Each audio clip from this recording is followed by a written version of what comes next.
Russia spent decades building the most disciplined army on Earth. Soldiers trained to strike with precision and to fear nothing. But on one cold October night, that power would meet something it couldn't predict. Ukraine didn't send soldiers. It sent 17 drones, built in garages, flown by men who had never touched a real cockpit. At 2:33 a.m., October 10, 2025, the 96 L6 radar cheeseboard guarded a fortress worth $500 million. But in the darkness above Kalino, an invisible swarm was already on its way. The Kalino airbase slept beneath a sky of steel and silence. Its walls shimmered with cold armor, guarded by layers of radar and missiles, machines designed to spot a sparrow from the edge of the stratosphere. At its heart pulsed the S-400 Triumph, flanked by twin Pantsir S-1 systems, each ready to obliterate anything that dared to move. Every rotation of the 96 L6 radar was a heartbeat, a silent promise that Kalino was untouchable. Inside the control tower, officers scanned empty skies, their monitors calm, their voices routine. But beyond the radar's curve, something small, silent, and unseen drifted closer. 17 points of light, invisible to every billion-dollar eye, carrying a new kind of threat the manuals never warned about. Flying just 25 meters above the ground, the swarm moved like a living shadow. At that height, the Earth itself became their shield. The radar at Kalino could track a missile screaming through the stratosphere, yet it couldn't see through a single hill. This wasn't hacking or stealth, it was geometry. The planet's curve created a blind horizon less than 20 kilometers wide, a wall no satellite or sensor could pierce. To the operators in the control tower, the sky looked empty, perfectly safe. But below that invisible line, 17 drones skimmed through the night, fast, quiet, and unstoppable. They were ghosts sliding beneath physics itself, carving their path straight toward the heart of a $500 million fortress that didn't even know they existed. These drones didn't come from a military factory. They were born in the basements of Kiev, built by engineers, mechanics, and students who once designed toys, not weapons. Each carbon fiber frame was 3D printed by hand, soldered with parts bought online, powered by batteries meant for racing drones. The Perun F-2 carried a thermobaric warhead, heavy, slow, and devastating. The smaller Wasp units were lighter, armed with RPG grenades stripped from abandoned battlefields. Together, their entire cost was less than $150,000, barely the price of one missile from the base they were about to destroy. 17 pilots controlled them through simple FPV transmitters anyone could buy on the internet. No satellite, no AI, no central brain.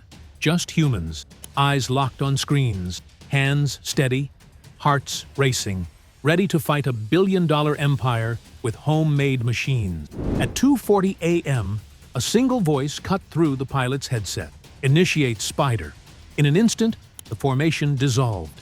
The 7 Perun F-2 heavy drones surged forward, slow, deliberate, carrying warheads large enough to tear through steel.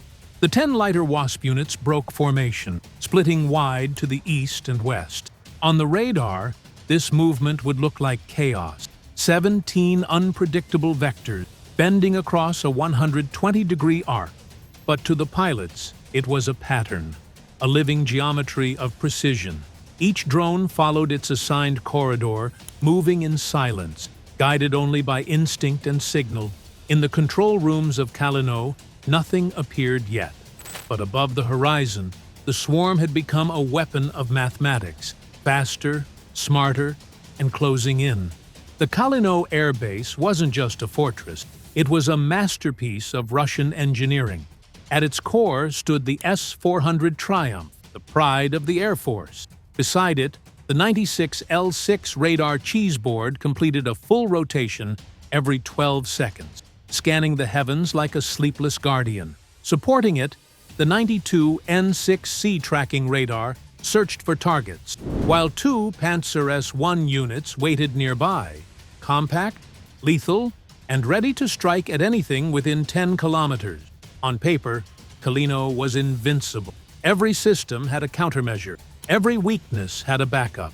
But what the manuals didn't account for was an enemy that flew below sight, below logic, and below the arrogance of those who believed they could never be touched.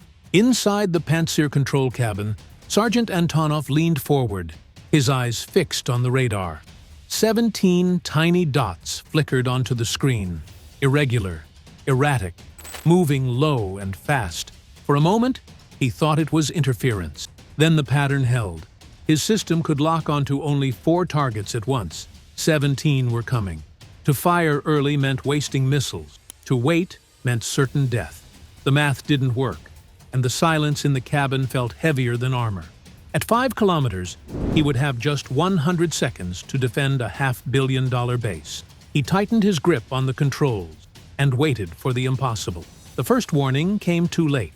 The 96L6 radar continued its elegant rotation, blind to the death flying beneath it. The S-400 launchers stood ready, their missiles worth millions, their systems flawless, on paper. But the sky they watched was empty. The enemy flew below 50 meters, inside the radar's dead zone, where even the most advanced eyes could not see. Antonov's console screamed with alarms, but none showed a target. His missiles waited for coordinates that never came. In a war built on precision, physics had turned traitor. And in that silence, surrounded by perfect machines doing nothing, Antonov finally understood.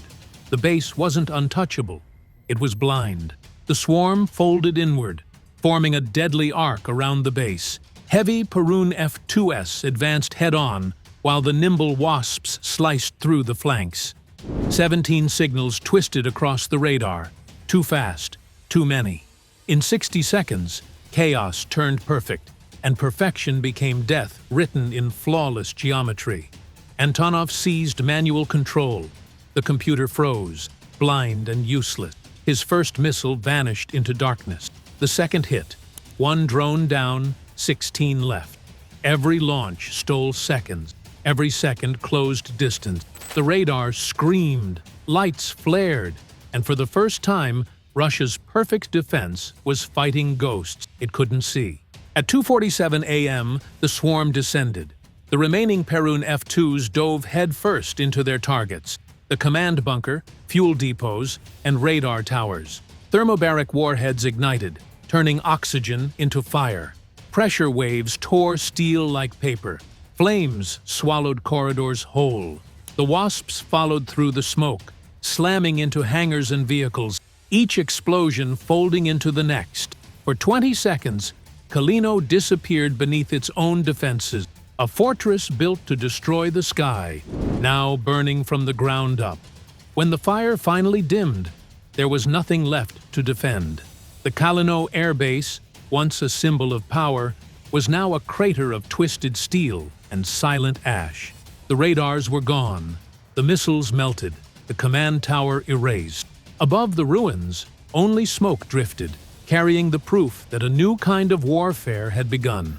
17 drones, printed in basements, guided by human instinct, had undone $500 million of perfection. That night, the world learned a simple truth: superiority no longer belongs to the strongest, but to the boldest.